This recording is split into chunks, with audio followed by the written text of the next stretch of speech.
I'm here with Jeanine Ruhsam today. Today is the 23rd of August, 2017.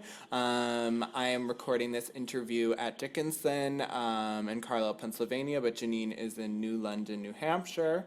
My name is Liam Fuller, and I'm here with the Central Pennsylvania LGBT Oral History Project. So I think that's all the stuff we have to say at the beginning, so we have all that background info for the transcriber. So my first question for you, Jeanine, is when and where were you born? When and where was I born? Oh my goodness. Monterey, California in July of 1954. Okay. Okay. And can you walk me through your sort of early childhood development, your sort of experience growing up in your family, things like that? Yeah, I suppose so. As it relates to me being trans, I suppose. My parents were both college educated, and I have an older brother and an older sister. And my dad was career Army and State Department, and so basically I was an Army brat, as they call them. So probably moved every couple of years across the country. I was sort of first aware of identifying as a girl when I was probably about 4 years old, and my parents were quite aware of that and very gentle with me. And I remember one of the early conflicts was like the first day I had to go to kindergarten, and I had to wear boy clothes, and I really was not happy about that. But back then, of course, in the late 50s, early 60s, there was no question about the fact that conformity was something I had to do to survive, and they were very good about that. So fast forward to my high school years, I was in a county in Virginia, Fauquier County, which is mostly rural. Only 20% of the high school was college bound. The other 80% were like the boys all were, supposed to be in car mechanics or farmers, and the girls were all supposed to be, wives at home ec and that kind of thing. Anyway, so I experienced a lot of bullying and abuse, mostly from that 80% so I had to stop riding the school bus because I was getting beaten up, and mostly because I didn't seem to fit typical gender stereotypes. I think they called me, the word "fag" wasn't in existence then, and homo was just kind of being used, but basically I was accused of being, queer, and suspected of being what we call a gay boy now. And, the funny thing was, I didn't have those sort of feelings. I was very attracted to girls, but in a very funny way, because it was like I wanted to be a girl as much as I wanted to be with girls. And so that was sort of my high school years. I never went to any of the high school dances or proms or football games or anything because I just, it was a question of survival and discomfort. And gym was something I avoided like the plague, and got special permission to like run laps in the middle of the winter around the football field, so I wouldn't have to do wrestling and basketball with the other guys. So I managed to get through high school without any of the social stuff, and then went to George Mason University, and and sort of during all that time, what probably saved me from any sort of real mental damage or substance abuse was my parents and my sister had always been involved with horses, and so was I, and it was sort of a family thing we did together. And I became a steeplechase jockey, first as an amateur and then as a professional, and that sort of gave me an outlet and something I could do and be successful at, where my sort of gender nonconformity didn't matter. It was a very, very risky and dangerous sport, kind of glamorous too. So I was quite successful. I was like the leading amateur jockey in the Virginia, Maryland area for several years, and then I turned professional when I was first a college student, and won a lot of races at major racetracks like Saratoga and Belmont and Delaware Park, as well as all the country race meetings around the area. As a matter of fact, when I was in high school, sort of what ended my abuse was as a senior, I rode a horse that was second in the Virginia Gold Cup, which was like an institution in Virginia. It's like a really big deal. And it was on a race course. It was like right next to the high school and where I attended. So that kind of changed my image in the eyes of people, and so I was tolerated because obviously I was incredibly brave because I was willing to dash my brains out on the race course. Mm.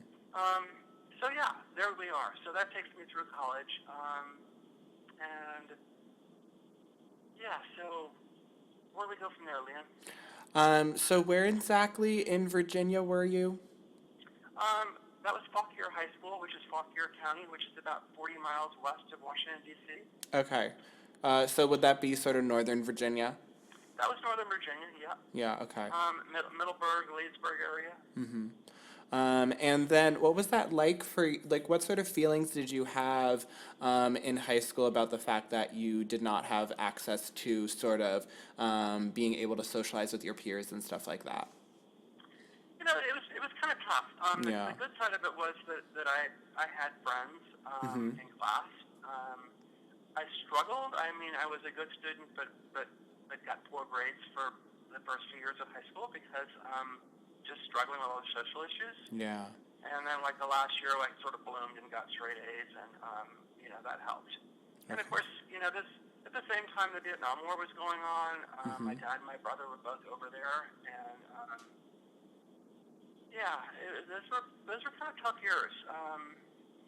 I struggled with drinking in high school, but again, it's Mm. like I didn't have anybody to drink with because I didn't do much.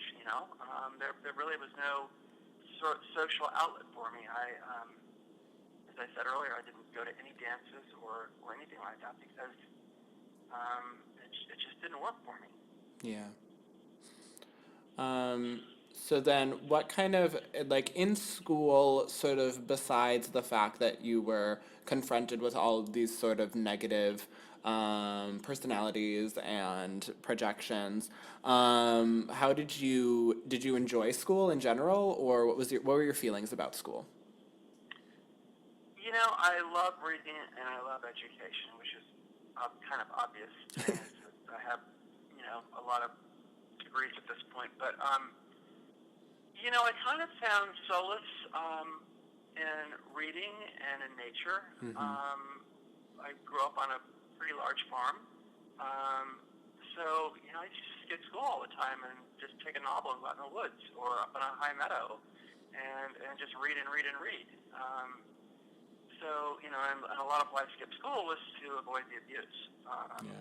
I started hitchhiking because even though I sat behind the bus driver, I'd still get attacked from behind. Mm. One of the comical things was this. One of the characters that used to try to beat me up all the time was this big hairy fat guy named Dick Arbogast, and he used to hit me with the only book he carried, which was it was a great big United States government book, and it was like the only time that 80% that were not college bound and came over into the wing that the rest of us, the 20% of us were in, where the regular classrooms were. One of the mandatory courses was U.S. government, Mm-hmm. and it was just so ironic that I used to get hit over the back of the head with the binding of this book. Yeah. But anyway, when the bus driver, I was sitting right behind him, couldn't protect me. I was like, well, okay, I'll hitchhike to school, and so I started hitchhiking to high school in the mornings. So they weren't very pleasant years, but I got through them. Yeah. And then so you said, can you talk more about your college experience at George Mason? Not a whole lot, It was I was just, I basically paid my way through college. I galloped horses to the racetracks every morning, early in the morning before school, Mm-hmm. and then was just so I was not in residence at the university. Okay. I was a day student, and And so I had this sort of dual life that I had this career going on as a jockey and galloping horses every single morning of the week, and then going to class, and, the rest of the day. And so, yeah, I did that for 4.5 years, and, got excellent grades and enjoyed the academic experience. But then once again, I didn't do any of the social part. Yeah. So then, did you sort of follow a traditional track in school when it came to academics? No, I actually didn't. Yeah. It's kind of funny. To try to shorten this part of the whole thing up so we can get to other things. So I basically had an accidental pregnancy. This is kind of a funny story, but yeah, I in the process of being a jockey and all that, a girl from New England came down to Virginia with her horses, and I rode one of her horses in a race, and it won, and there was a big party afterwards at this lovely stone house out in the country, and next thing you knew, I ended up in her sleeping bag, and next thing you knew, it was like, I'm pregnant, you're going to marry me, aren't you? And so that all of a sudden just, it was kind of like mom, dad, and apple pie. Oh my goodness, the girl's pregnant, you have to get married. And it didn't occur to me, of course, back then, abortions were $300, and I was at that point as a senior in college debating and really struggling with whether to go on with a PhD in English or go to law school. And I kind of decided law school is what I was going to do. Well, this whole thing got derailed, and as a young parent, was like, I got to make a living and support this child. So the racetrack became not just an avocation for me. It became a living, a livelihood. Yeah. And so I became I was still a jockey at the time, but I also became a trainer of racehorses. Mm-hmm. So for the next, probably 15, 20 years, I trained racehorses up and down the East Coast at various racetracks. Okay. And then did you study English at George Mason then? I'm sorry? Did you study English at George Mason then? Yeah, I was an English major. Okay. And then going from being a jockey, can you kind of walk me through your occupational history? Yeah, that's fine. So, late 80s, actually during the 80s, I went from the racetrack to, I actually had built a small farm in northwest Connecticut, and was training the horses off the farm. And towards the end of the 80s, just I had a real falling out with, I guess you could say, the ethics, if you will, of the racetrack. And part of that was because of some clients I had that, it dawned on me. I mean, it took years for this to happen, but that this beautiful sport that I was involved in with these lovely, lovely animals that I was just, felt like I was part horse, that, they were commodities that wealthy people used for their pleasure. And I had a few clients that were really pretty awful and cared not at all about the horses' welfare, their pain, their struggles, even their lives. And kind of got to the point, it's like, I can't do this anymore, And it was kind of too bad, because I kind of created a pretty good life at that point, and was making ends meet pretty well. But so I went back to school and did a lot of studying, and as part of the process of building that farm, I designed and built the houses and barns and everything. And I said, well, you know what? Actually, this kind of happened. As I was still training racehorses, I had a few people that came to the place and saw the building and say, wow, would you design and build a house or a barn for me? Mm-hmm. So that became my next career. And so, yeah, for the next couple of decades, at least, I mean, I'm still doing it now, but I worked as an architect and home builder. Mostly high-end, very interesting homes that tended towards the traditional and vernacular architecture, and also, more recently towards very, very green construction. So, sold the farm and moved to the Caribbean.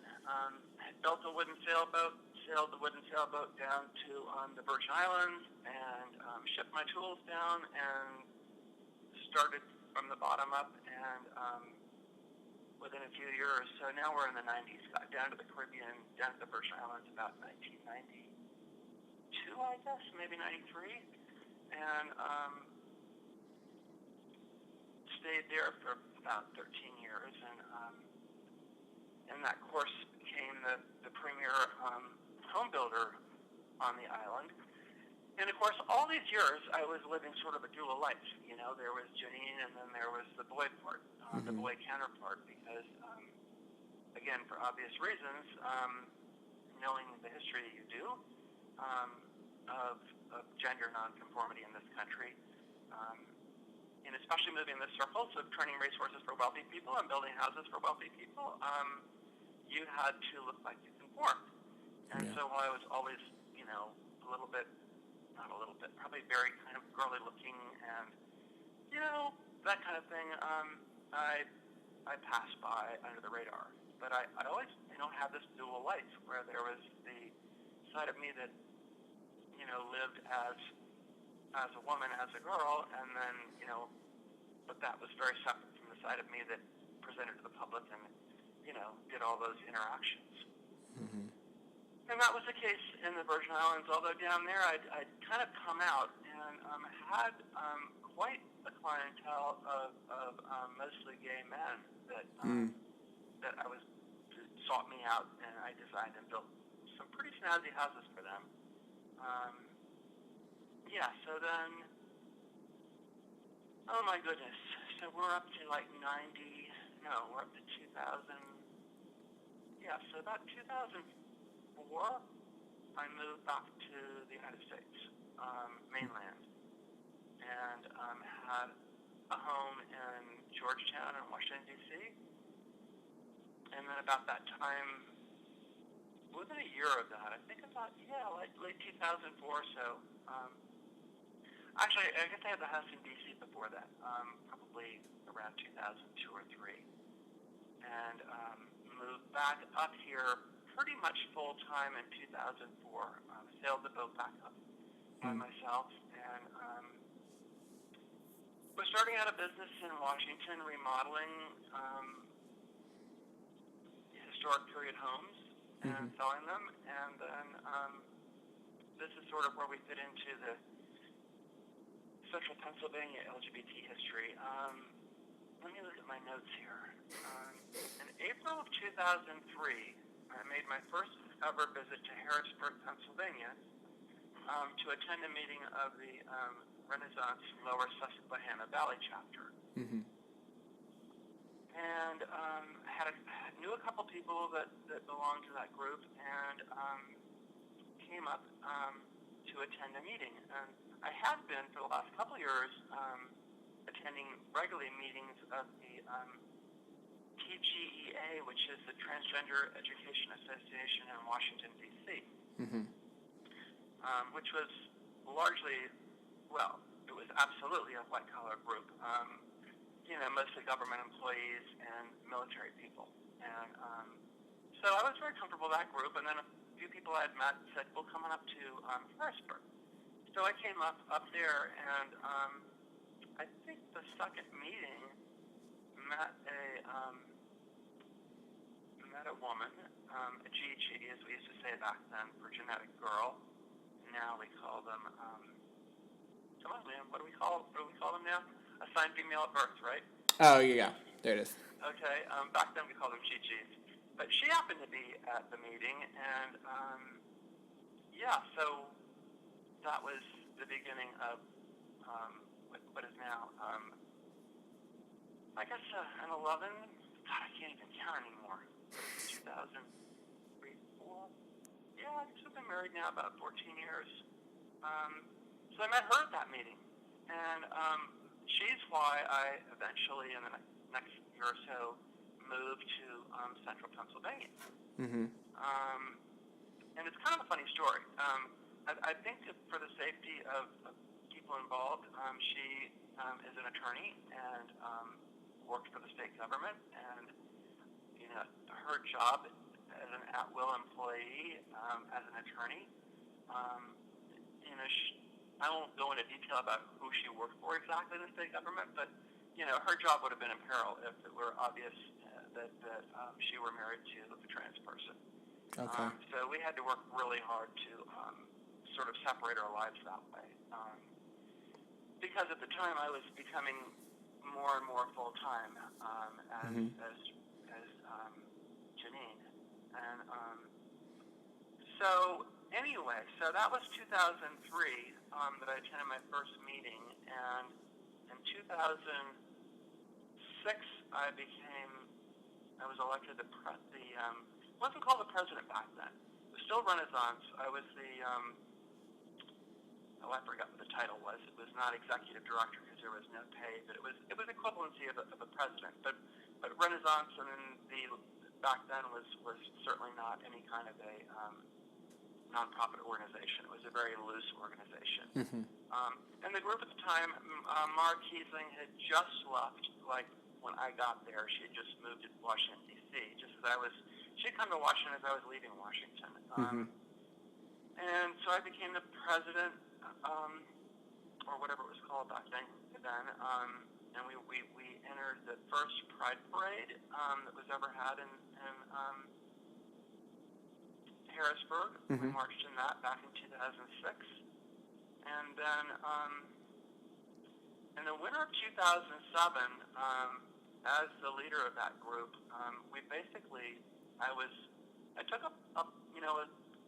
we had a hands-up count, basically a vote with the membership at one of our monthly meetings, and decided unanimously, well, maybe not, there might have been two people that dissented, but to leave the Renaissance organization and rebrand ourselves and become our own organization. And that was largely because the group at the time, Renaissance Lower Susquehanna Valley, had the greatest number of members of all the Renaissance groups, and were paying dues regularly to Renaissance in Philly for the privilege of running our group out of Harrisburg. And we had no support from them. They just wanted our money. And then they decided that we couldn't do any sort of outreach, unless they trained us. And we at that time were doing good stuff. And so the group just decided, you know what, let's go ahead and go out on our own. So yeah, we did. And I coined the name Trans Central Pennsylvania, and everyone agreed that was fine. We took a vote on that. And then shortly thereafter, we decided that it would be a really good thing to become a nonprofit organization. So with the help of Bibi Malay, who needs no introduction to you, I don't think, Bibi did the legal work for us pro bono, which was wonderful. And we went through the whole process and became a 501c3 nonprofit, which really helped an awful lot. So that was about 2007. And I was elected the president of the group from 2007 through the end of 2014. Mm-hmm. I'm going to jump around a little bit here, Liam, just because you'll get the dates down. Yeah. But rather than going strictly chronologically, I have to jump around a little bit. So what happened in 2014 is I was very, very much full-time in grad school, and I think then I got my master's in 2014 and went right into the doctoral program. So I just couldn't do everything, and also realized I wasn't going to probably stay in central Pennsylvania forever, and thought it was probably time, after having been the president of the group for that number of years, 27 all the way through the end of 2014. So midway through 2014, with the approval of the other officers, asked Joanne Carroll to step in and start running the monthly support group meetings, because since Trent Central became, the entity it is now back in 2007, kind of had a three-pronged approach: advocacy, education, and support. Prior to that, it basically been just a support group. And when I first came up from D.C., it was largely a blue-collar group. I mean, the president was worked as a sausage stuffer at one of the Pennsylvania Dutch companies, and almost everyone there was a blue-collar person. Only a couple people had college educations. And of course, that's changed radically over the years. But so anyway, I brought Joanne in to run the monthly support group meetings, because those meetings are kind of interesting. I don't know if you've been to any, but they kind of run the gamut from largely from people telling their stories, in the early days of Trans Central and Renaissance. These are always stories of tragedy and loss and abuse and suffering. And of course, that's gotten better.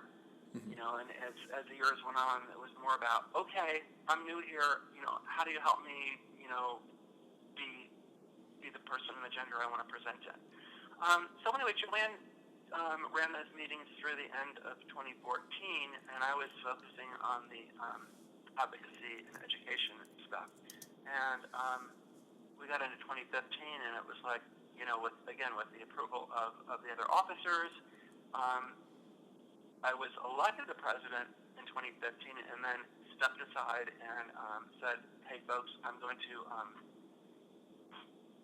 hand over running the group to Joanne for the rest of the year. I'm too busy, and this enabled her to be sort of in the position of responsibility, so everyone could get used to her. So when the elections next came up, because it takes all the members to vote, and they weren't too sure about her. They didn't know her that well. She hadn't been a really active member over the years of Trans Central, largely because of conflicts with her religion. She couldn't be out as a trans person, and so she sort of became available at that time because she changed religious affiliations and was able to be fully out, and said, hey, Jeanine, I want to help. These are my people. I want to help. So that kind of explains how Joanne came in. I handed the reins over to her, and then the next set of elections going into 2015 in the fall, she was elected, and that pretty much ended my affiliation with Trans Central, except they made me president emerita. But I still am the co-chair of the Keystone Conference. So now let's shift to the Keystone Conference. That started the first one was in 2009, and in collaboration with the Vice President, Christy Snow, I came up with this idea of, we've been doing sort of these various weekend kind of heavy sort of like mini conferences. We bring a speaker in, and we bring Mark Heasling up from DC, or we bring somebody in, and we do like lectures and seminars and stuff like that. And came up with the idea of like, why not do a real gender conference? So the first one was in 2009, and Christy Snow and I signed personal guarantees and wrote checks out of our own personal accounts to make the whole thing happen at the Sheraton Harrisburg Hershey. And I think we had 150 attendees, and of course it worked. And so the 10th one will be this coming March. And they've grown and grown and grown, and okay. So where do we go next, Liam? Oh, that's so interesting. Well, I mean, of course, you're going to bring up the Keystone Conference, but I interviewed Katie Ward earlier this summer. Yes. Yeah. That was a really cool interview too. So at the time when you were sort of getting heavily involved in Trans Central, back when it was still affiliated with Renaissance, were you commuting up from DC? No, I moved to, I was, no, I moved to Central Pennsylvania 2005. Mm-hmm. So that explains why I was elected president of Lower Sussex Renaissance in 2006. Yeah. And then sort of led the revolution that turned that group into Trans Central Pennsylvania in the late winter of 2007. Okay. And then Trans Central, did you specify what year you started the organization? Yeah, it was late winter of 2007. Okay. And then, were there any sort of barriers or obstacles that you faced in the creating of the organization or the schism from Renaissance? Yeah, there were. I still have a couple emails saved on my computer. Of course, this was in the fairly early, not the early days of the internet, but when it was more than AOL and stuff. But there are a couple nasty letters that were published. I remember when I first Googled my name way back then, there was like a nasty letter that the leader of the Renaissance group in Philadelphia had published about how awful I was for leading this revolution and dissolving Renaissance Lower Susquehanna Valley chapter and starting this renegade organization that so there was a little bit of that flack from them, but the group in Pennsylvania just it grew by leaps and bounds, and it's just kind of funny. I mean, here's an example that was illustrative of sort of how things were back in 2005. 2000.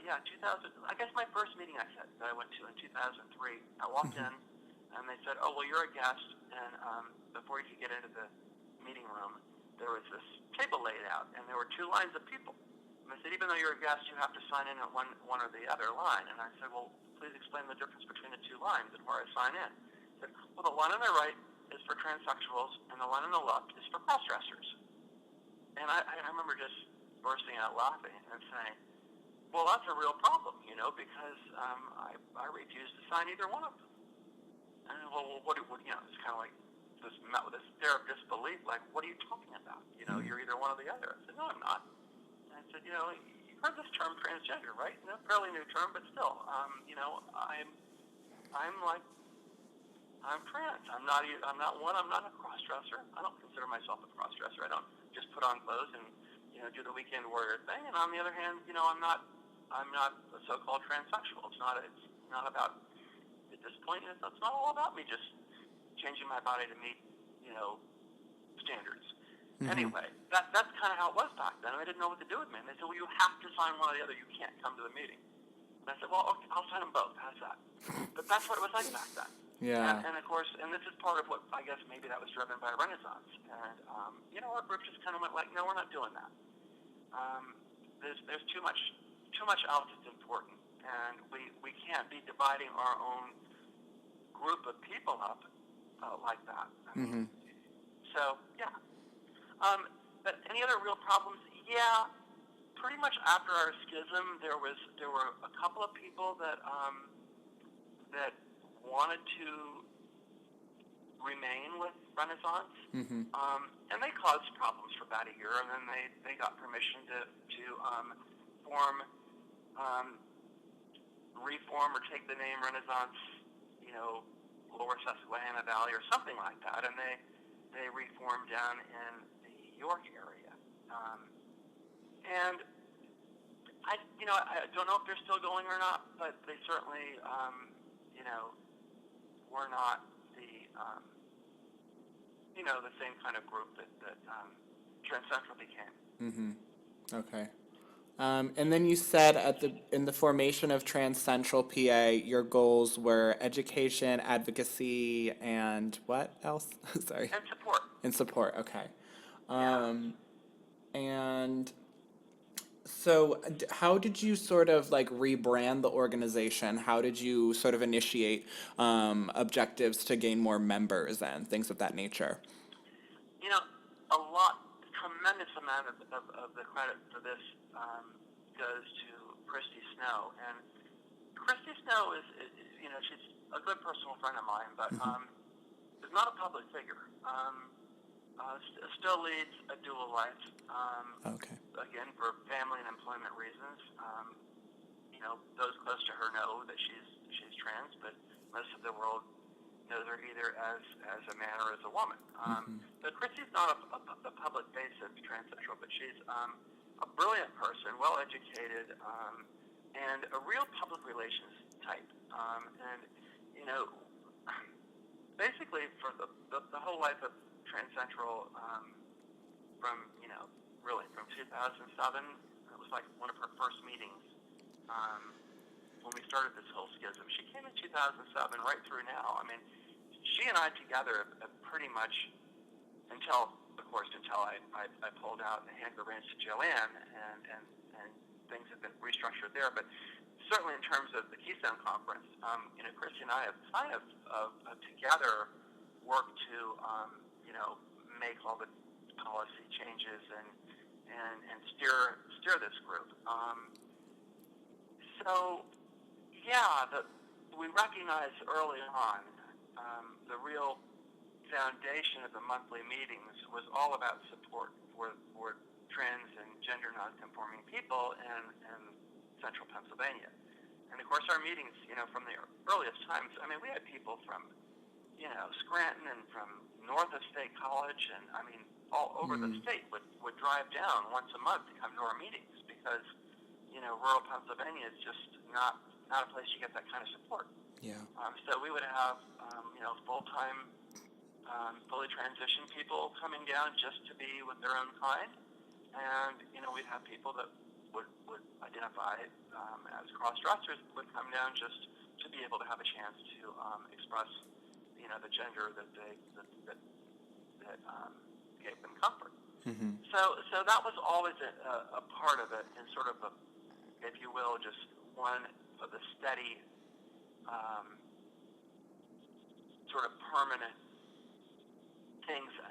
I guess it's the easiest term to use, but the support portion was what Renaissance was, and it's certainly a key part of what Trans Central still is. Christy and I came up with this idea of doing dinners before the monthly meetings, and my idea on that, Christy's idea was, wouldn't it be nice for people to socialize other than just in a closeted church meeting room? Wouldn't it be nice if we could socialize? Because Christy and I would go to dinner together before the meetings. Because we both were kind of foodies. We liked good food, so we'd go out and have dinner somewhere before we go to the meeting. And then a couple people would join us, and we said, Christy said, wouldn't this be nice? We can do this. It gives us a chance to sort of be out in the public. And I went, yeah, but the bigger part of this is the public has to see us. And they get to see trans people that aren't like closeted people that feel guilty about doing what they're doing, and realizing that most of the public at the time figured cross-dressers were just some, trans people were all cross-dressers, and some of them, or maybe all of them, were some kind of drag queens, and we just had this really sort of poor public brand, and so I said, why not? In Harrisburg, the seat of the state government, and certainly we'd have our meetings. We would be seen by a lot of people. So we started this custom of going out to the fine dining restaurants of Harrisburg every month before the meeting. Mm-hmm. And that just grew and grew. And we had standards. You had to dress nicely and be polite and all that kind of stuff. And at the time, largely we're trans women. We'd probably have a trans man about every other dinner. One of them would join us, but typically we'd have anywhere from 10 to 15 or more people. You name it, any one of the restaurants in Harrisburg. And I remember one of the fun meetings we had, one of the fun dinners, probably around 2009 or 10. But Governor Ed Rendell was at the same restaurant, stopped by the table and chatted with all of us, and we had a bunch of pictures with him, and that was kind of fun. But so yeah, so that was sort of part of the outreach stuff. Mm-hmm. And of course, at the same time, in terms of advocacy, as you're probably aware, Liam, things were starting to happen,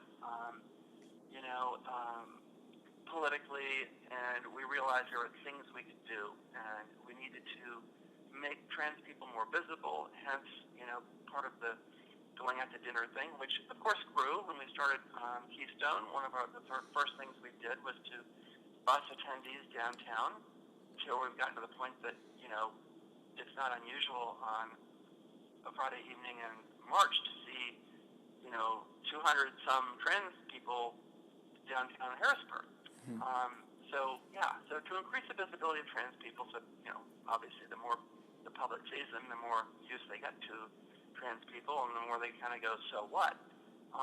And then we got involved, in legislative arenas too. I worked with Ted Martin, when was that? 2010. Early in 2010, Ted asked me to help him, and we worked together on it, and had a couple meetings with the Department of Transportation, and got the gender marker law changed for driver's licenses in Pennsylvania, which was a huge, huge win for trans people, because prior to them, the only way you could get your state-issued photo ID was to provide proof that you'd had gender confirmation surgery, or SRS, sex reassignment surgery, as it was called earlier times. But that was really huge, because a lot of people couldn't afford to have surgery, or didn't want to for health reasons, or didn't want to because they didn't want to. Mm-hmm. And so, of course, what that meant was, if you're a full-time, fully transitioned trans person, man or woman, you'd have an ID stating the opposite. And this is something that came up over all the years of every single one of our support group meetings. Invariably, somebody would be telling the story of how they got outed at work and lost their job, or at a minimum suffered abuse from their fellow employees for being outed as being, not what they appeared to be. Yeah. So that was some of the political stuff that was going on then, and of course later, as we got closer to now, there were the various bills that have come up in the House and the Senate for non-discrimination, that we worked on those too. Mm-hmm. Yeah. Is there anything else regarding sort of legislation that y'all worked on?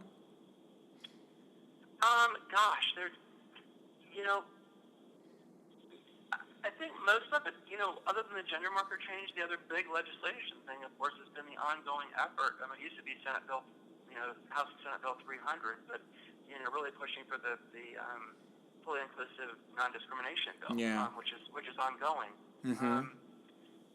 So for me personally, too, sort of to interject in there, in 2009, Ted Martin was the president of the Equality PA for the LGBT Center of Central Pennsylvania. Okay. Okay. We didn't have an executive director at the time. Ted was the president, and asked me to be a member of the board. Mm-hmm. And that wasn't such a big deal, except it was because at the time, and prior to that, they hadn't had a trans person on the board of directors. Yeah. And Ted, and his, great wisdom, and Ted has always been incredibly supportive of trans people. Mm-hmm. They just said, this doesn't make sense. We call ourselves the LGBT Center, and we've got no trans people on the board. Yeah. And I think he might have met with some friction on that, because but the fact is, I remember going to my first board meeting, and I guess there were about 12 or 15 board members, and I remember everybody sort of shrinking back from me, and the conversation stopped when I walked in, and I sat down at the table, and everybody sort of like was pulling away from me and looking at me. So here we are with gay men and gay women, and a couple straight people that wanted to do their good work, and I just kind of smiled and said, "Hey, everybody, let's just kind of break the ice here. you're a little uncomfortable about me, as you must be about most trans people, because you just don't get it. So, I know it's not about sexual orientation, and that's what you don't get. And, we're kind of this teased sort of a little red caboose that gets tagged along on the end of the choo-choo train that's the lesbian and gay people, and you don't know what to do with us, and you kind of figure that you're saddled with us and you have to deal with us. And so here I am sitting with you. But what do we have in common? So let me tell you something. At almost every single one of our support group meetings, all the trans people go, why the hell is it LGBT? We don't have anything to do with those lesbian and gay people. We're not about sexual orientation. We're about gender. Why the hell why do we have to be like tagged on with these people? All they can think about is who they want to make love to. So it's a lot bigger than that. And so I said, so that's how they think about being the caboose. And so here we are together. And so what do we have in common? I said, it's really pretty simple. We all are gender nonconformists. It's that simple. This is all about gender. And the fact is, those of you that are attracted to people of your same sex, of your same gender, you're violating the gender rules. And I said, so those of us that, cross-gender, we're doing the same thing. And that's what we have in common. That's how the public sees us, although they probably couldn't articulate that. So they all kind of laughed and shrugged their shoulders, and on we went. So that was 2009. And, so things went pretty well with the center. I stayed on the board there until, let me look at this here. I think through 2012 or 13. And then designed and oversaw the construction and rebuild of the actual physical center in 2010 and 2011. And was actually on the committee that worked to bring in our first executive director. And that was sort of an interesting experience because, as you probably know, the first executive director of the center was Donna Rose, and the trans woman. Yeah. So in a few short years, they went from being very uncomfortable with trans people to and especially trans women, to deciding that this was the best possible candidate that they could get. And of course, their fears and concerns about trans people's stability and trans women in particular stability were confirmed when Donna Rose, basically after having used the savings of the monetary savings of the center to pay her salary for 1 year, and then the money was gone, and Donna Rose was gone. The center was kind of like, everybody, the board of directors. I mean, nobody blamed that on Donna Rose being trans. It was just kind of, wow, that's too bad. What do we do now? So anyway, that was that. Yeah. So, what was I going to say? Moving back, sort of going back to Trans Central, did you specify, the first meeting, where and when that was held? I'm sorry. Can you rephrase that? Yeah. The first meeting for Trans Central, could you clarify where and when that was held? Well, yeah. All the meetings had been held for Renaissance were held at the MCC, the Metropolitan Community Church. Yeah. And I don't remember exactly when historically they were. It was like the first Saturday or Friday of every month. So we kept that format for a while. We'd been in conversation. We were invited by the LGBT Community Center to make our new home at the new physical center. Yeah. It only made sense that we do that. The thinking was that, why shouldn't, the big trans group in the area be part of the center? And we did several functions. We had a couple of holiday dinners at the center. So we did several functions, but when the group was asked to vote on it, they said, no, we're very comfortable having our meetings at the MCC. Okay. So the group decided to stay at the MCC. From the earliest days of changing from Renaissance to Trans Central, and of course, I met was in conversation with and close to all the various pastors that were there, and they loved having us there. They made us feel very, very welcome. They gave us space. They were just great. So yeah, it was a very good physical home for us, and stayed that way through my time there. Yeah, and then what sort of events and activities did you do as the mechanism of Trans Central? Well, for the years I was involved, so through 2015, basically we had the monthly support group meetings. We do a holiday potluck dinner. Of course, we had the dinners before the meetings, and we do Pride Parade. We always did the parade when there was a parade, and we always had a booth at the Pride Festival, and there'd be impromptu other gatherings, picnics, things like that. But our Keystone Conference sort of became, the big event that we did each year. Yeah. And then can you go into the specifics of these events, like which ones were the most popular, what sort of locations you used, what venues were better to use over others? Well, as I said, I didn't, again, there wasn't that much going on in those years. We do the holiday dinner that was, we did it at the MCC for a while until the community center actually had a physical center, and then we'd have them there. And so the last 2 years that I was involved, they would do an annual picnic at Pinchot Park, but that was pretty much it. Okay. Other than the dinners before the meetings. Because, as I said, Keystone became so big and so consuming.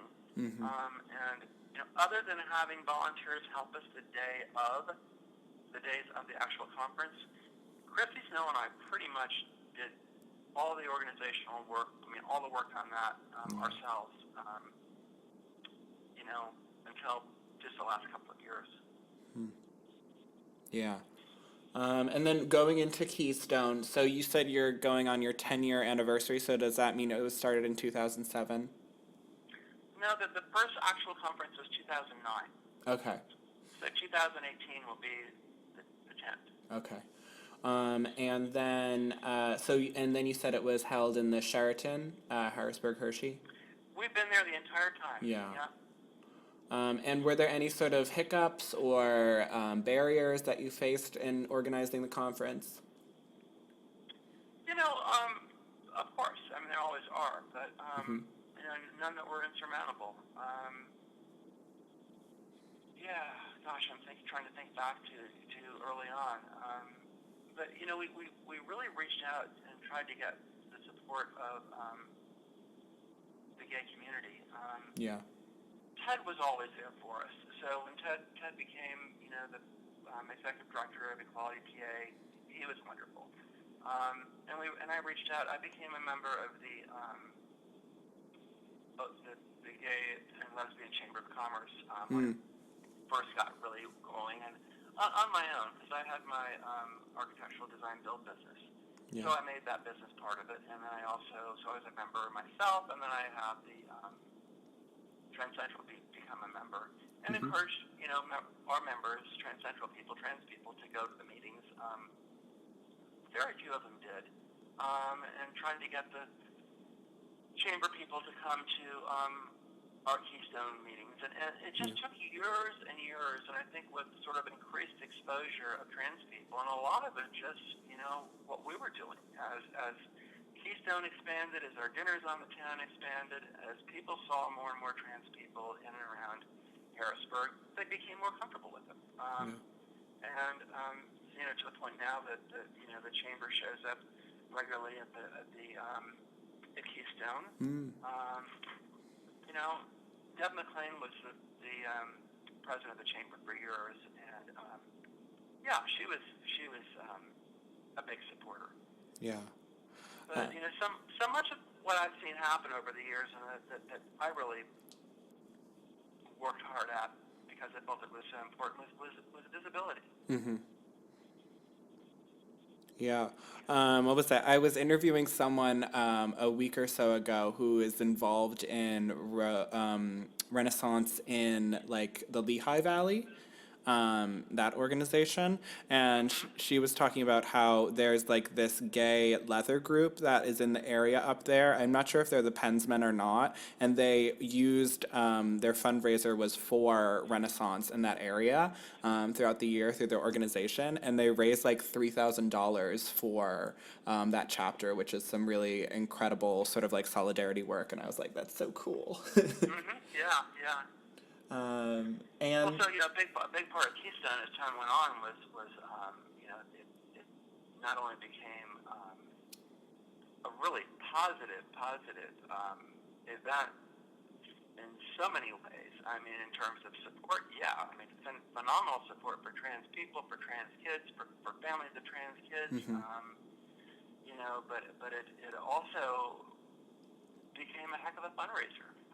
Yeah. Because of the work that we did to encourage sponsors to come along.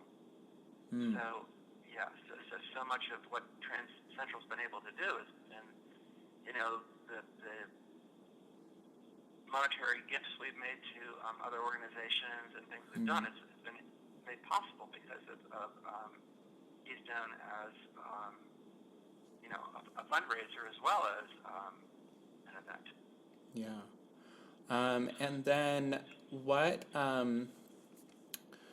how did you sort of reach out to people about the Keystone Conference and sort of get it up and running?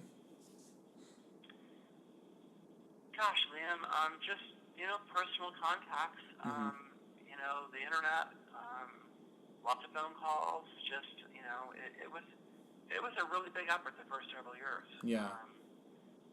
Lots of people I've met over the years. I mean, so what's really critical about an event like that is, the easy part's having the idea and, putting together a few speakers and a few workshops, and that's not hard to do.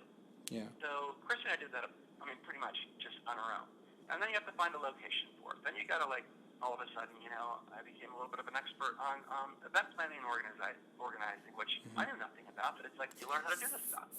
So, so then there's that. But then the big one is getting funding. Where are you going to get money to run these things? And you need money. As I mentioned to you the first year, Christy and I, had to sign personal guarantees and, put our credit cards on the line with the Sheraton in case we couldn't raise enough money. We were still liable for running the space and paying for the meals. So, you kind of have to get over that first hump. But, we poured our hearts into it, and then we asked members of Trans Central Pennsylvania to, volunteer to help run it, and, to do so with enthusiasm and happiness, and they did. And, that first year, the people that came just went, wow, that was fantastic. Yeah. And word spread, and I hear all the time, not just from sponsors, but from people I just run into at other conferences and all that. Yours is the best conference in America, because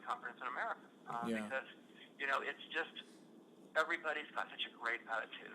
It's such a positive experience. Everyone feels welcome. It's an energizing experience, and that's kind of what we set out to do. I'd been to most of the other conferences in the country at that point, that we decided to do Keystone, and, they all have, so you look at them and say, what do they do really well and what are they not doing well? What's missing here? What can we provide that they aren't providing? And how can we make people feel that this is a really great experience? So, and as I said earlier, Christy is just a wonderful public relations person and organizer. And even though she's she likens herself to the Wizard of Oz, the man behind the curtain, the girl behind the curtain, she calls herself. And she's just really, really good at that stuff. So, yeah. Okay. And then you were mentioning workshops and speakers. What sort of activities, including that or beyond that, were involved in the conference? I'm sorry, could you rephrase that again? Yeah, sorry. Like, what sort of workshops and speakers did you have at the conference? Did you have any sort of other activities beyond that as well? Well, I would just at this point suggest just take a look at some of the programs Okay.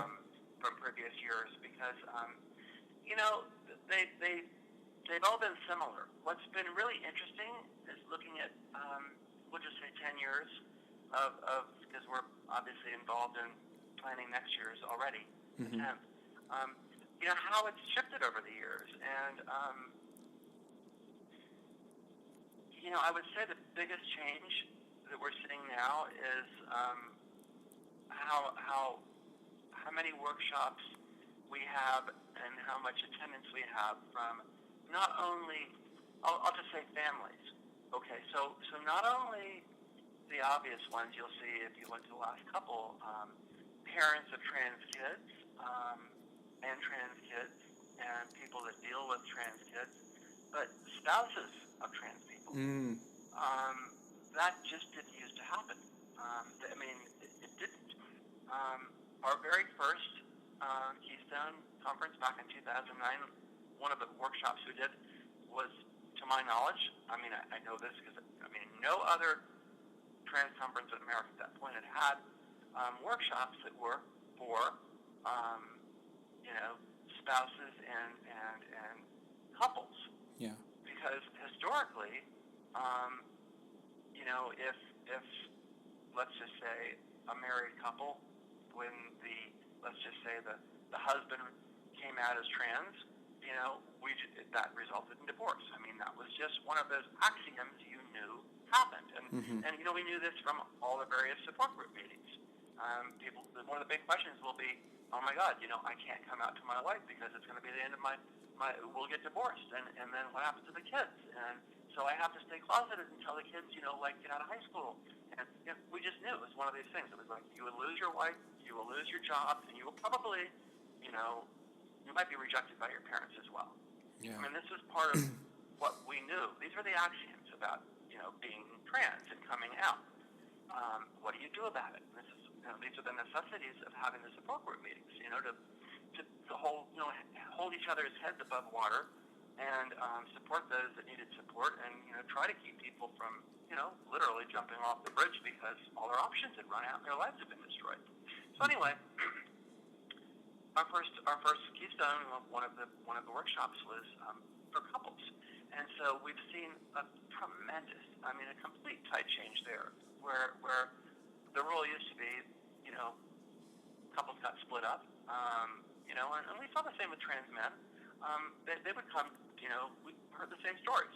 They'd have typically be in a relationship with a woman, and they would both identify as lesbians, and then let's just say that, the trans man would identify as a trans man and start moving towards transition, and that would be the end of the relationship. And, so the same kind of stuff is going on. Every now and then, but very infrequently, there would be, the trans man that was in a heterosexual relationship, and, same issues.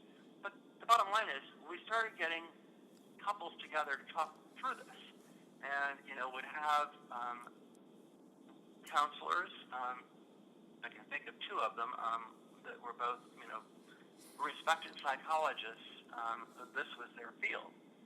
That they would come and they would sit in and moderate these discussions, and then we would start having these kind of retreats for spouses of trans people.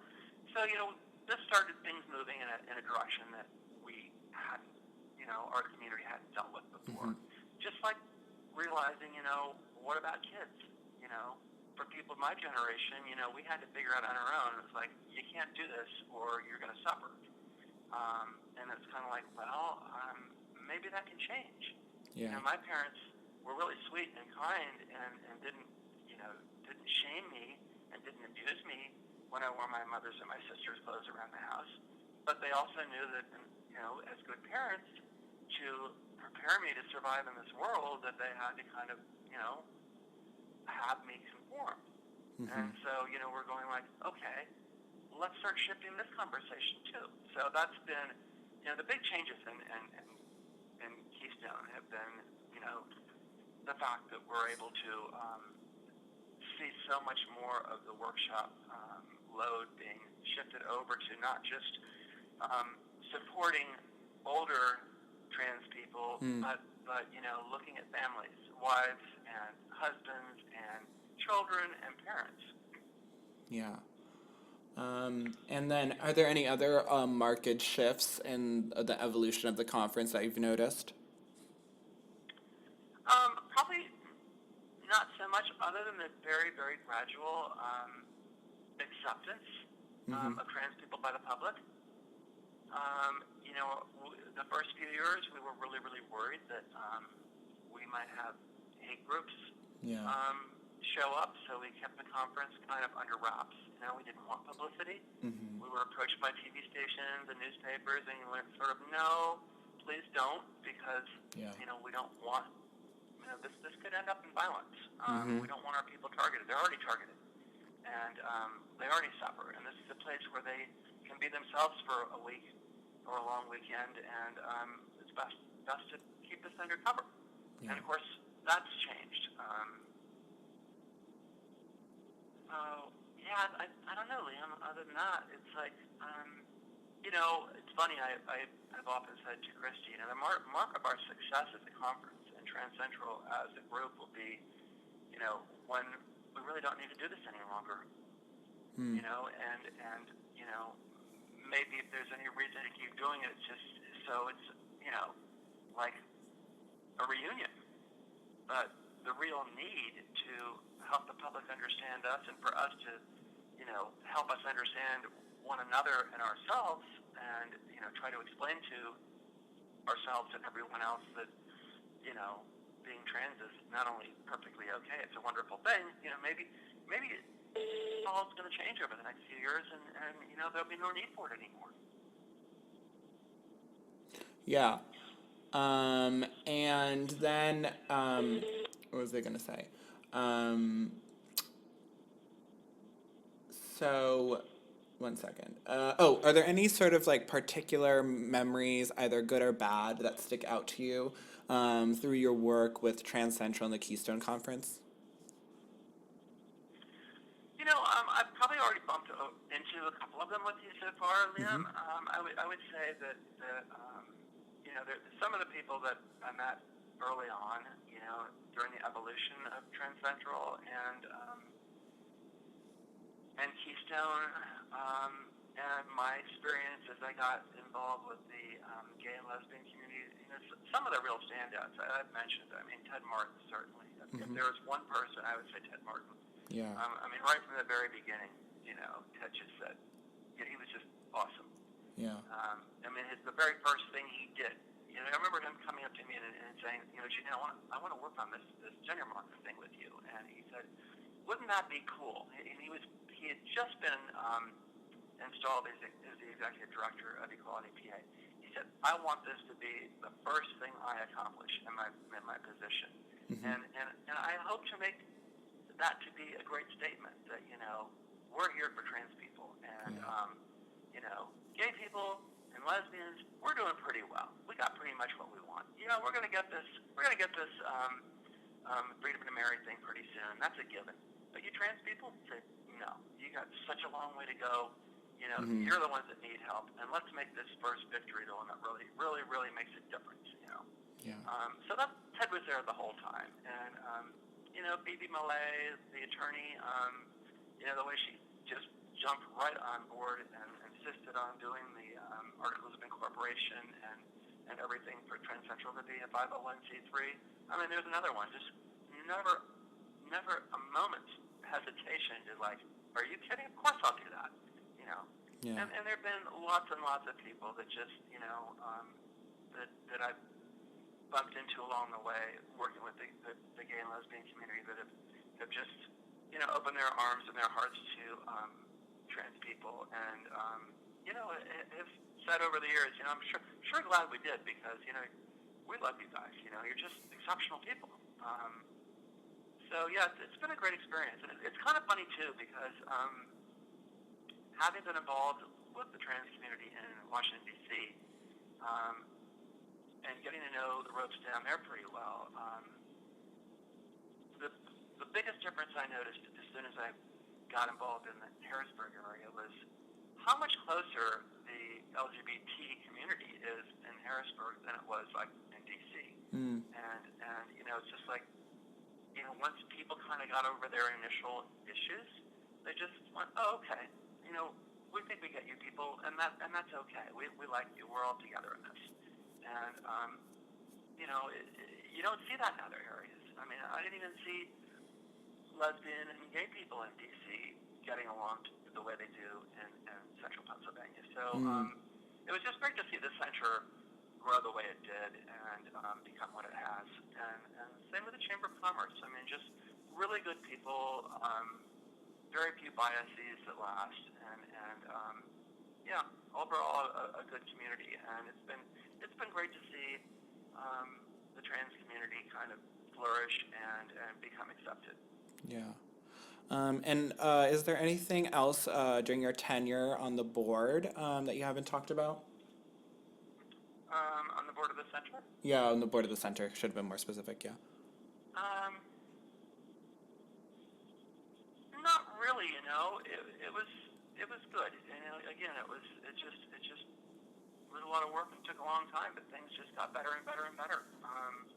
You know, good presidents, and you know, it's kind of funny how Louis just became the default executive director when Donna Rose left after her short tenure. But you know, Louis was great to work with and had a great attitude and just did a fantastic job. I do remember when when I was actually nominated for a FAB award, and they just automatically said, well, you know, Jeanine, you can't have it. You're on the board. You know, we can't give these to board members. And I thought, that's okay. I don't want it. I don't need it. And then like at the same time that came in, a nomination for Trans Central came in as the group award, and all the members of the committee went back and forth. Well, what can we do about this? Because Jeanine's like, she's the president of the group. Can we do this, or is this wrong? And they all decided they could do that, and that was good. Yeah. Because it was the first time, you know, the group had gotten it. The first sort of trans person who got an award was Ashley. I think the year before was one of the first FAB recipients for running the GSA at where was she? At Millersville, I think. Yeah. Okay. Yeah. And then I wrote columns for the Central Voice from 2010 through 2014. And I think those helped too, because those are back in the years when you know, a lot of people still had a lot of questions about trans people. What sort of subjects did you write about? I'm sorry? What sort of subjects did you touch on in those columns? Oh my goodness. I think probably obvious ones. Here's a good example. I'd have to look at my notes. I don't have them in front of me now, but so when I was president of Trans Central, I'm trying to think what year it was, but I went to Ted Martin and said, hey, Ted, I want to do a Transgender Day of Remembrance, and I want to do it on the steps of the state capitol. Yeah. And, you know, you used to be in state government. Can you help me? And will you make Equality PA be like, a co-sponsor? And that was fantastic, because Ted, like within a day, Ted said, okay, we got permission.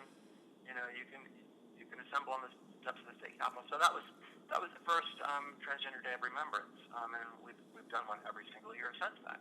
Yeah. But I reached out to all the other groups, and they were attendance as well. So that was good. So yeah, I wrote about stuff like that in the Central Voice column. And what year was that first Transgender Day of Remembrance? I don't remember. I don't know if I can find that quickly in my notes or not, Liam. Yeah. Okay. Yeah, that's fine. And then we're kind of going back a little bit in your life. Was there any sort of religious presence in your family growing up? Hang on a second. Yeah. Looks like it would have been 2010. 2010. Okay. Yeah. Hmm. And what I did was trying to figure out how to run this. It wasn't a vigil. I would call it, and I think I sort of branded it back then as sort of like a ceremony, and Mm-hmm. wanted it to be partially sort of an in memoriam ceremony for those trans people who had been murdered out Yeah. here, and by extension for all trans people that suffered. And at the same time, sort of a celebration of the existence of trans people. But what I did is I did a bunch of research and got the names and circumstances of death and newspaper articles and stuff on all the different trans people who had been murdered and the calendar year prior to and up to the day of the ceremony, and wrote scripts, and I had volunteers come up sort of to the top steps, the Capitol steps, and they each had candles, and they would read the script out, and then when they finished their script, they'd blow the candle out, suggesting that the person's life being blown out. And, it's pretty moving, pretty Mm-hmm. shocking and pretty moving. But what's really shocking is, as the years that I ran this went by, the murders went up. The numbers of people that got murdered went up each year, so the ceremony lasted longer. I'm just going like, wow. So, pointed this out to people, too.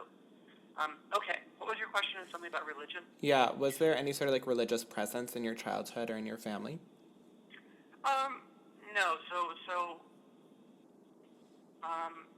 For me, yeah, we were raised Episcopalians. I Mm. was an acolyte, so, and my parents' view on that was this is, the right way to raise your children. You should introduce them to some kind of a faith path. And, my parents pretty much stopped going to church by the time we all went to college because it was something you did for your kids. You do it for social networking too, I suppose. But, Mm-hmm.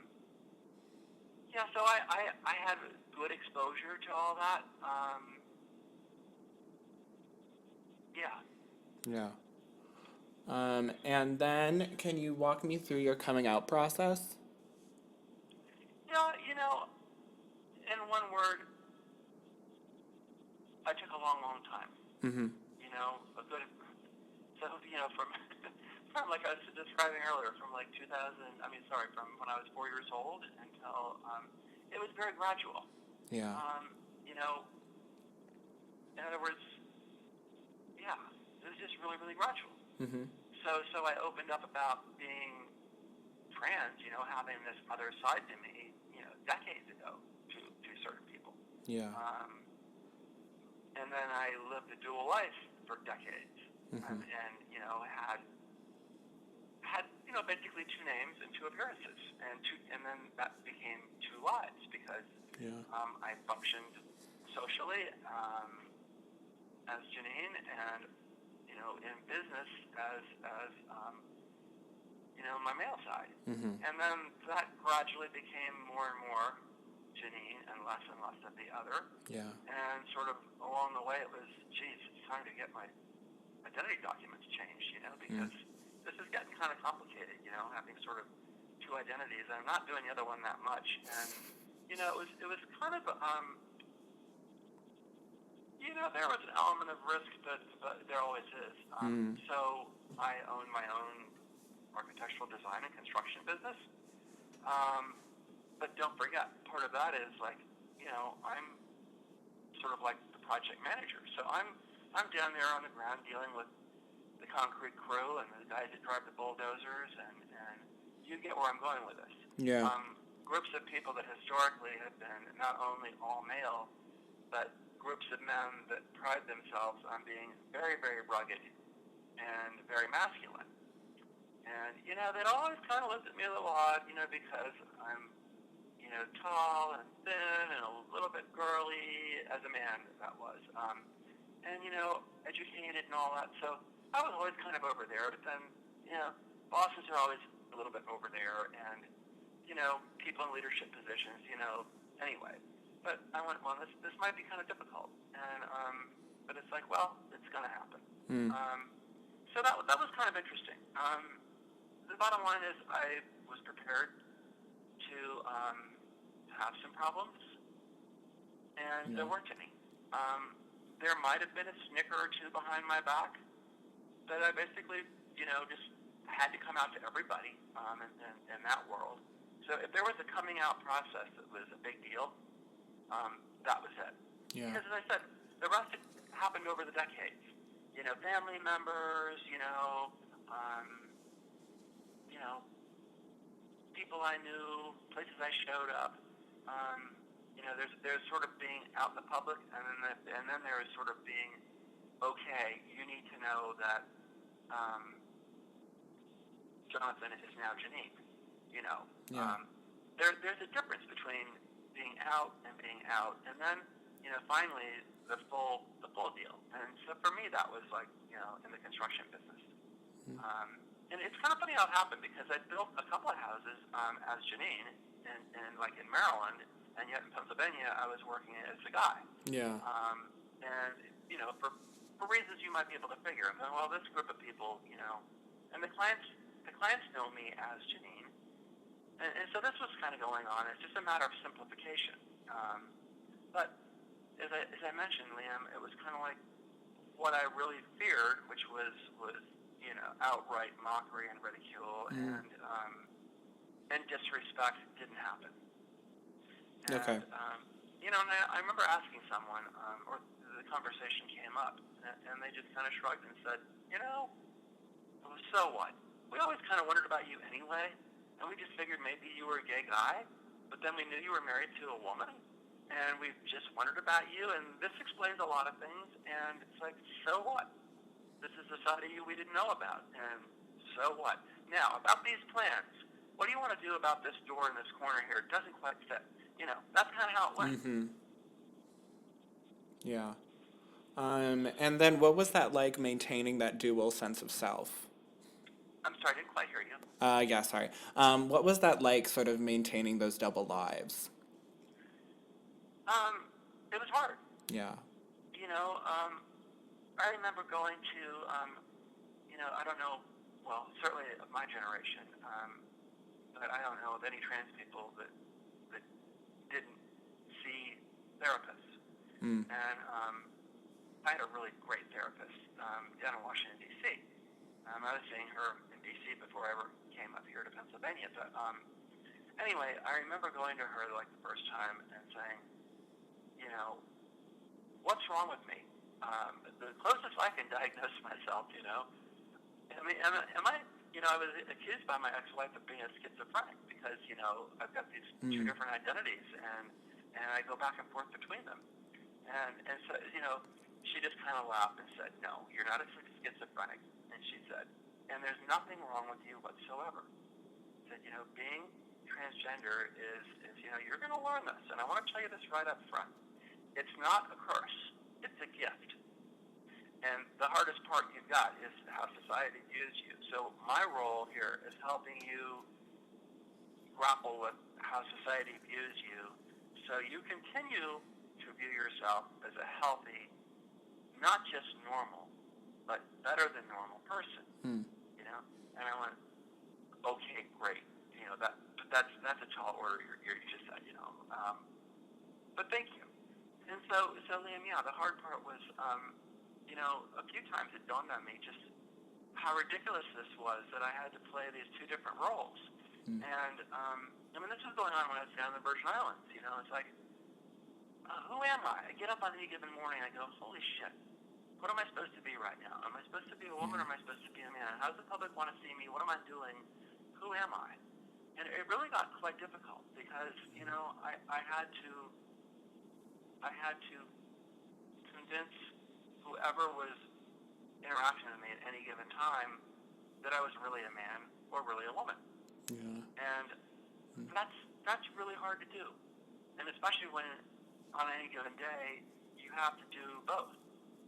And sort of where it came to a head for me one day, this was in central Pennsylvania, and I had meetings to go to as as Jeanine, and I had meetings to go to in the business world as the guy.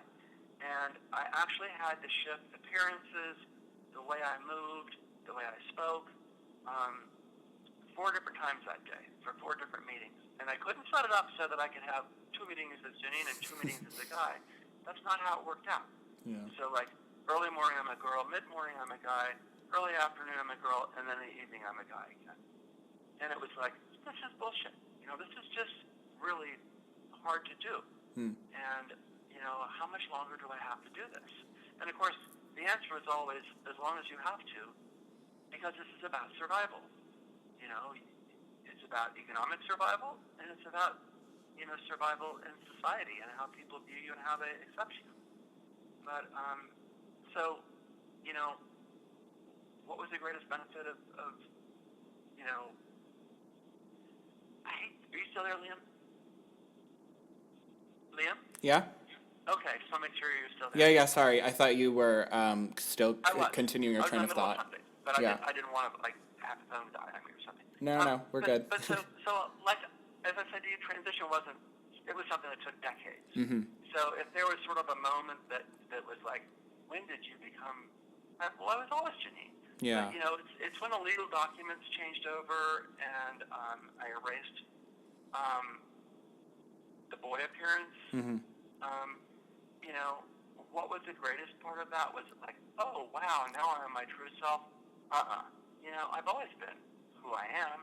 Mm-hmm. And, that's a person that's, a little bit of a man and a little bit of a woman, but the world only wants to see one or the other, so which one do you give them? Yeah. And so, as I told a few close friends, it's like, well, I had to spend the first more than half of my life showing the world the guy. I'm going to spend the rest of it showing the world the other side of me. And I've always been the same, that, the world doesn't want to be confused. And again, certainly people of my age, my generation, my elders that were the ones that granted you admission to jobs or whatever you wanted, they wanted predictability, they wanted conformity. So, it's a matter of simplification, really, is what it's all about. And I guess sort of these might be good parting words, but for me, part of what I really appreciate seeing now as a professor in the classroom is seeing, the up-and-coming generation, today's college students are just completely over this whole thing. They have no issues with gender conformity. It's like, whatever, it doesn't matter.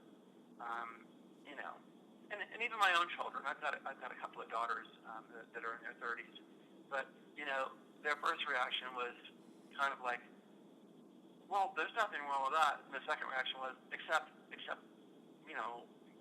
you're my father. And, wow, it's okay if like everybody else, but you're my father. You're supposed to be my father. Are you still going to be my father? And it's like, well, of course, I'll always be your father. I might not look like a father. And some people in the world might be confused when they see us together. Then they'll call me your mother. But of course, I'm the same person. It's how the world wants to see me. That that's what they want. They want to have conformity and continuity so that they aren't confused. Yeah. But circling back around to this sense of really satisfaction and pleasure at today's college students. I mean, like you just graduated. Did you graduate just this last spring? Yeah, in May. Yeah. Well, I had bunches of students that graduated. Both I was teaching at UMass full time and at Colby Sawyer part-time, but it was just great to go to the graduations of these students and get hugs from them and see, and I taught a lot, mostly women and gender and sexuality studies courses, to see a lot of these kids that were certainly at least gender nonconformist, just full of love for themselves, full self-confidence, happy about the world they were walking out into, and knowing that they were going to be okay in it, and just like, that's really nice to see. They're going to have a lot of struggles, and some struggles I didn't have, and I don't envy them those struggles. But they're not going to have the same ones. They're not going to have this issue of every single day waking up and saying, oh my God, I gotta do gender, and I gotta do it so that I pass and I don't get abused for it. Hmm. And then, can you talk about the reactions of your friends and family? The what of my The friends and the family? reactions of your friends and family to you coming out as trans? Um, yeah, I'll give you two little anecdotes. Anecdotes are always good. So I've only had like one um, assigned male at birth, male identifying friend in my life. I mean, close friend. Yeah. And he came to me. He was a very successful financial consultant in Northern Virginia, and came to me. This is back when I was finishing up as a jockey at a training racehorses, and he came to me and said, I want you to teach me how to be a jockey. I want to be an amateur jockey, and you're really good. I want you to do this. And so that started this long friendship, and really close friendship. And I remember I had to tell Greg, and the only male friend, and Greg's a man's man looking kind of man. He's got the big handlebar mustache and deep voice, and real man's man. And so I called up Greg, and I was down in the Virgin Islands then, but and Greg was in his very snazzy offices in Middleburg, Virginia, where I grew up. And I called him up, and on one of my trips to the States, and said, Greg, I need to meet with you. And he goes, I got something I have to tell you. And so he set up an appointment, and I showed up in his office, and Greg's sitting there at his great big desk, and he pulls down his glasses and looks at me and said, what do you want to tell me? So I told him, and he just mopped his brow and looked at me and said, is that what you have to tell me? And I went, uh-huh. And he goes, thank goodness. He said, I thought you had like cancer or, you were dying of some horrible disease. He said, but telling me that, you're a woman and I thought you were a man all your life, that's like telling me, I'm looking at you and your eyes look like they're blue to me. That's like telling me your eyes are really brown. He said, I don't care. That's just fine. What's your name going to be? Do you have any pictures? And so I told him what my name was. It had been my other name, and showed him some pictures. And he said, it'll take getting used to. And he said, if I call you buddy or say he by mistake, forgive me because I've known you as a guy all these years, but that's just fine. So this isn't going to change anything except what I just said. I might have trouble getting the pronouns right. So, so that was one anecdote, and the other one was when I told my mother, and she just started silently laughing, and she had a way of giggling, her shoulders would go up and down, and she didn't make much noise. And I said, Mommy, what are you laughing about? She said, oh, I'm not laughing at you at all, sweetie. She said, I'm just thinking about a time when you were younger. Do you remember when, and she said, this just explains a lot of things. I never really did understand why you had all the girls' clothes in your closet, because there are a lot more than, your girlfriends might have left with you or something. She said, but do you remember when you and your sister were sharing a bathroom? And I used to scold you for having such poor aim because, there were puddles of urine on the floor in front of the toilet. And I went, well, yeah, but I got in trouble all the time for things, but, okay, so. And she said, well, one day I came in to get the laundry out of the hamper under the sink, and I didn't knock on the door, it was closed, and I threw the door open, and there your sister was standing in front of the toilet. and my mom, I'm going, are you suggesting this runs in the family? She said, maybe so, but nothing surprises me, so whatever. And so, that's kind of, those are the reactions I got along the way. And those two anecdotes I gave you were, many years apart, but nonetheless, it's kind of what I ran into among, close people. And then, can you talk about how your sort of involvement in different organizations, be it Trans Central and the board for the center and the Keystone Conference, can you talk about how those impacted your life as a trans person? Okay, what was the question? Can I explain how my involvement with them did what now? Impacted your life as a trans person. I guess the first kind of question that maybe I think you're asking is like, why did you do that? Yeah, that's a valid I mean, question. that's sort of like question arises out of your question. Is the first of it is like, well, why were you doing that? Because like, weren't you like most trans people? Like, weren't you struggling? Weren't you dealing with all kinds of issues?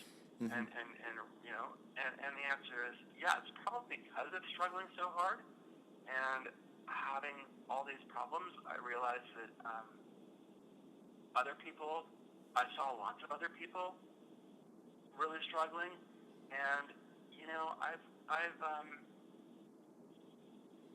always, you know, and I'll knock on wood and say thank you, Goddess, and all that stuff. But you know, I've been a pretty resilient person all my life, and I've taken on some pretty serious challenges. I mean, you know, as I mentioned to you earlier, kind of, you know, how I became a steeplechase jockey. You know, it was kind of funny because you know, it's an incredibly dangerous occupation.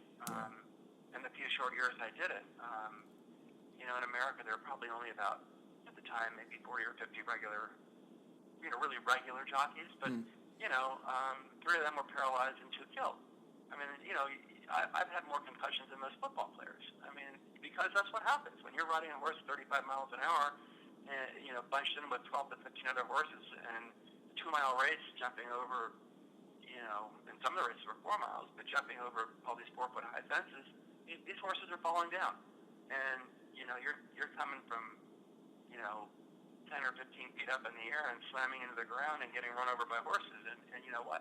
Horses weigh a lot more than other people. And, you know, you get hurt. And so, you know, was it suicidal that I chose that? Maybe a little bit. But it was also to prove to the world that I was tough and don't fuck with me. So here's a sort of story of me, you know, suffering abuse and jumping in dangerous ways. So this whole trans thing, I realized, you know, this is a really hard path to be given in life. You don't choose this, you know. You don't choose to be trans. It's you know, any more than, you know, gay people choose their orientation. But, you know, you don't choose this. And most people, all my life, you know, until that wonderful therapist I mentioned to you, you know, we look at this as a curse. It's like, why did I have to be trans? Because it really, really fucks my life up. You know, it fucks up my family, my job, everything. You know, for our people, you know, for trans people, up until very, very recently, Liam, it's so fascinating. Because, you know, one of the subjects in one of my upper-level trans courses at UMass this last semester was talking about trans trenders. I mean, the fact that it's kind of trendy to be trans now. Not so much. I mean, back when I was a college student, back 10 years ago, it was a curse. Yeah. I mean, to be trans, it was this extra burden you were given.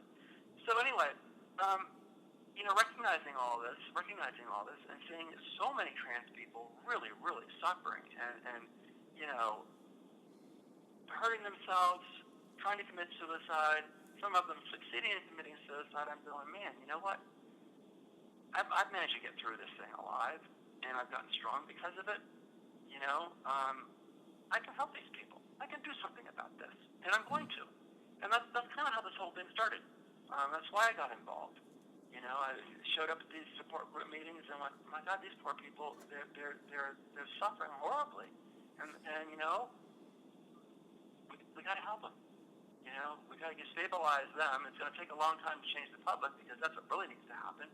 But in the meantime, what do we do about both those things?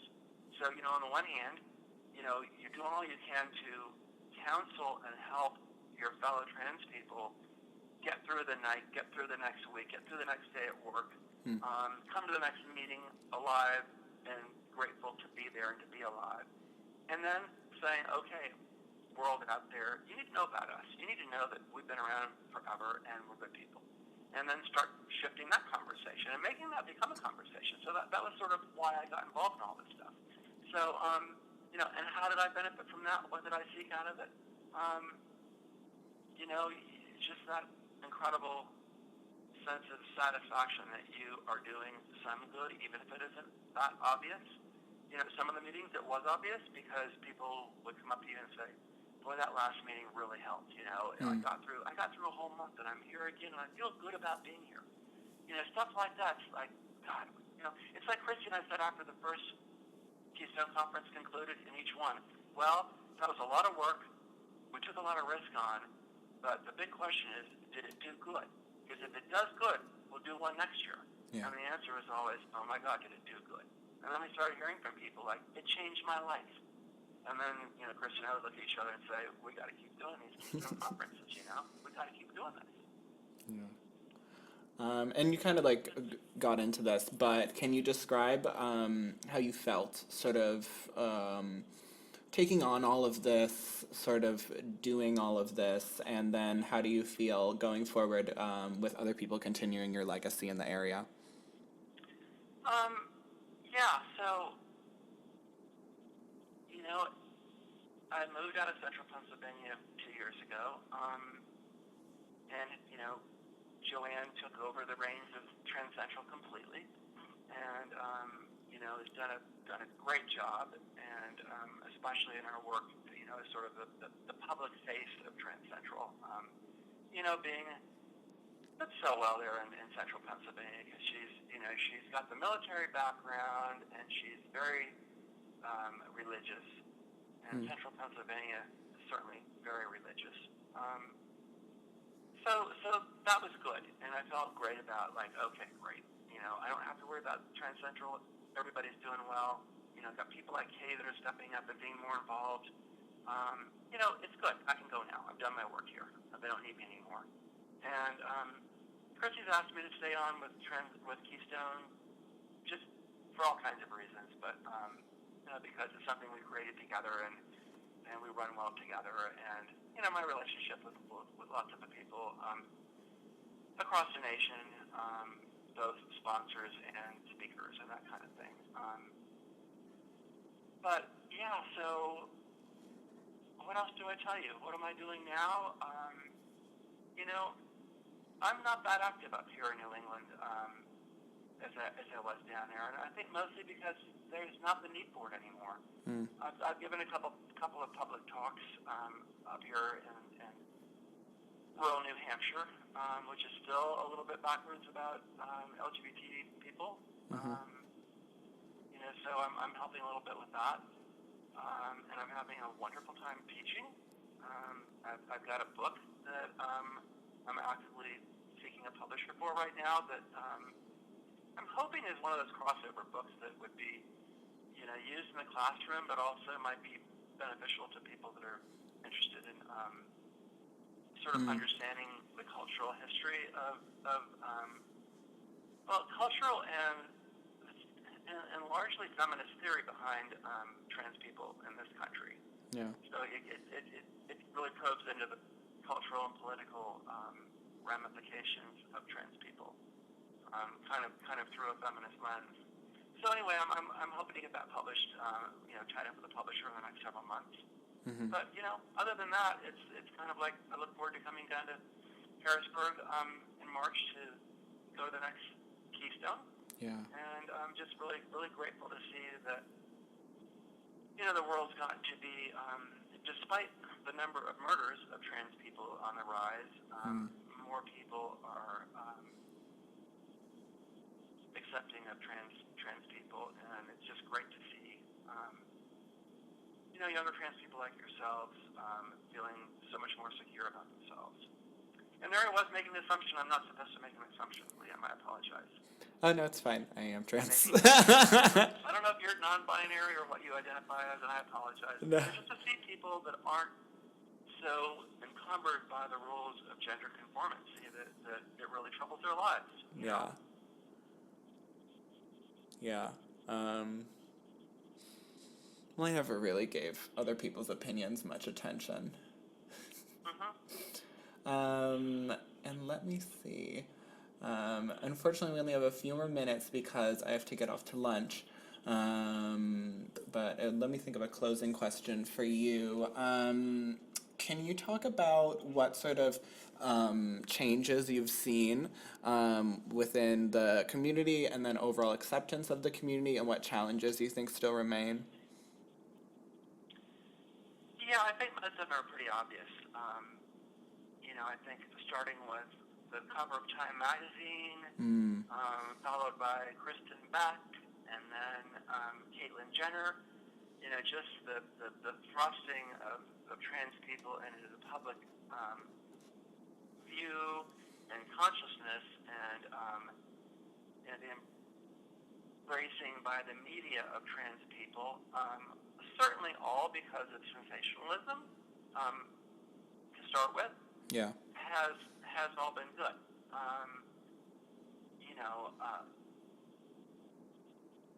Do I think, this isn't about whether I think that Caitlyn Jenner is a good spokesperson for trans people or any of this stuff.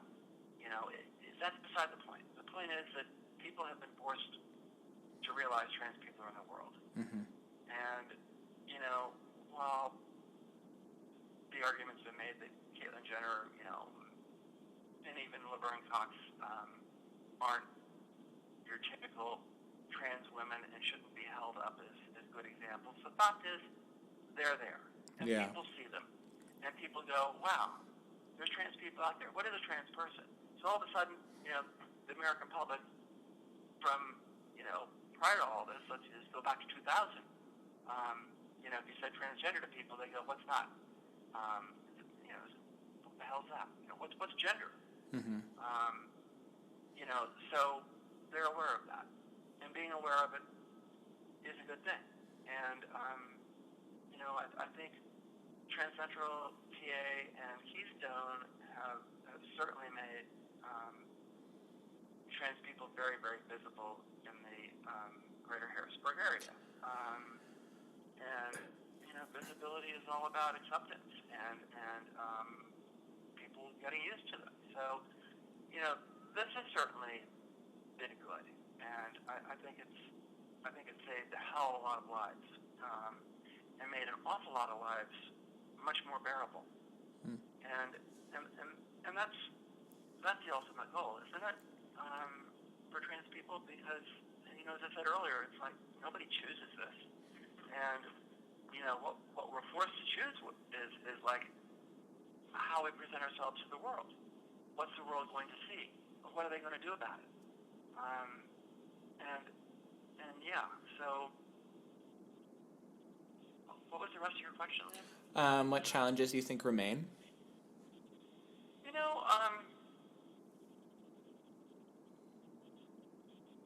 I don't think that ever, of course, as someone with a doctorate in American history and culture, I think I can speak with some experience. I don't think that and it's a farm kid, that was raised with cattle and horses and all kinds of critters, looking at them out in the fields and how they behave. I don't think that, we're ever going to erase gender. I don't think non-binary it's going to be accepted, certainly on college campuses, and maybe in classrooms already into kindergarten. And I think, that the emphasis on